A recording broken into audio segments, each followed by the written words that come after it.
शिक्षा विभाग द्वारा बनाई गई समिति जो शिक्षकों के पदस्थापन एवं स्थानांतरण के मुद्दे पर रिपोर्ट तैयार कर रही है, उस समिति की एक बार फिर से बैठक आज 20 जुलाई को निर्धारित की गई है और उस बैठक में शिक्षा विभाग द्वारा कई अहम फैसले लिए जा सकते हैं। उसका प्रमुख कारण ये रहा है कि बिहार के तमाम सक्षमता उत्तीर्ण शिक्षकों द्वारा काउंसलिंग की प्रक्रिया में दिलचस्पी नहीं दिखाई जा रही है, क्योंकि शिक्षा विभाग द्वारा शिक्षकों को राहत प्रदान नहीं की जा रही है, जिसके कारण शिक्षा विभाग काफ़ी दबाव महसूस करते हुए एक बार फिर से समिति की बैठक 20 जुलाई को निर्धारित की है। शिक्षा विभाग द्वारा निश्चित रूप से शिक्षकों के पदस्थापन के मामले में नरमी दिखाई जाएगी। अगर नरमी नहीं दिखाई जाती है तो विशिष्ट शिक्षक का पद यूं ही धरा का धरा रह जाएगा और वैसे शिक्षक जिन्हें जिला स्थानांतरण की नितांत आवश्यकता है, जो अपने घर परिवार से दूर है, वैसे शिक्षक ही पदस्थापन की प्रक्रिया में भाग ले सकेंगे और लाखों शिक्षक इस विशिष्ट शिक्षक के पद को ठुकरा देंगे।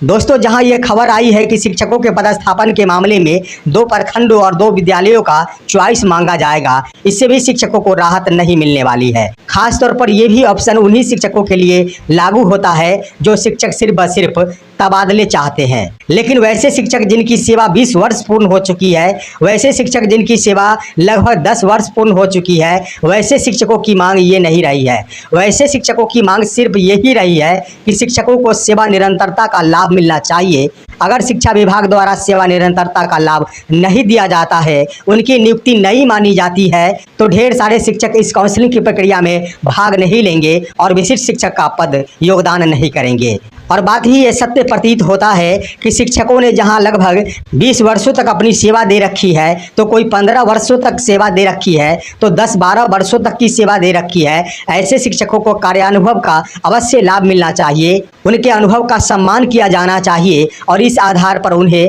सेवा निरंतरता का लाभ अवश्य मिलना चाहिए। जिन शिक्षकों द्वारा पदस्थापन के उपरांत विद्यालय में योगदान किया जाएगा, वही उनके विशिष्ट शिक्षक की नियुक्ति तिथि मानी जाएगी। तो ऐसे में सवाल उठता है कि आखिर नियमावली में जिस बिंदु का उल्लेख किया गया था कि प्रशिक्षण के आधार पर ही तमाम शिक्षकों का वरीयता का निर्धारण किया जाएगा, ये बात सत्य है कि अगर उस नियमावली के अनुसार ही विशिष्ट शिक्षकों की नियुक्ति की जा रही है, तो हर हाल में वो नियमावली ही लागू होगा, बशर्ते शिक्षा विभाग द्वारा उस नियमावली में बदलाव नहीं किया जाता है। अगर वो नियमावली लागू किया जाता है तो निश्चित रूप से वे तमाम शिक्षक जो अभी तक सक्षमता परीक्षा में भाग नहीं ले पाए हैं या फिर सक्षमता परीक्षा में अनुत्तीर्ण हो गए हैं, ऐसे शिक्षकों द्वारा भी जब सक्षमता परीक्षा का आयोजन किया जाएगा, उसमें सफलता प्राप्त की जाएगी, उसके बाद विशिष्ट शिक्षक का पद योगदान किया जाएगा, तो ऐसे शिक्षक भी जो पूर्व के प्रशिक्षित होंगे, निश्चित रूप से वह सबसे बढ़िया कहलाएंगे और सक्षमता परीक्षा फेज 1 में भाग लेने वाले वैसे शिक्षक जो बाद के प्रशिक्षित होंगे,